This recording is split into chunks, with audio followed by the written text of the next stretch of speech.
Twende tukaisemea serikali ya awamu ya 6 mambo yote ambayo yanafanyika na yanaendelea kufanyika. Hawa wapinzani tusiwajibu tu kama sio wasomi.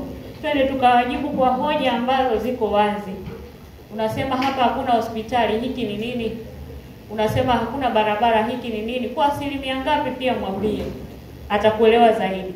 Hivyo ndivyo wasomi tunatakiwa kwenda kufanya hayo, kuisaidia serikali yetu. Lakini vile unapoenda kufanya hivyo, ndivyo chama kitakuona kumbe kuna hili ambayo inaendelea. Dada yetu anaitwa Mheshimiwa Umi Ndeliananga.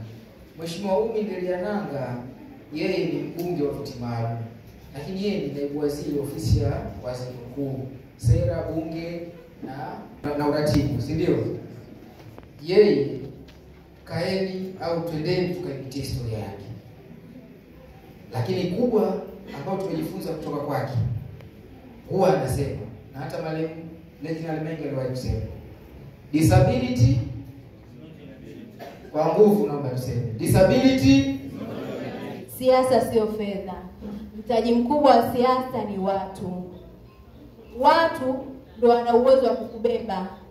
Kama hauna watu, hata hizo fedha unaweza zisikusaidia chochote. Lakini watu wanaweza kukusaidia hata kupata hizo fedha.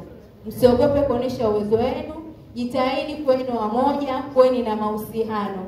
Mahusiano yatawapeleka mbali sana.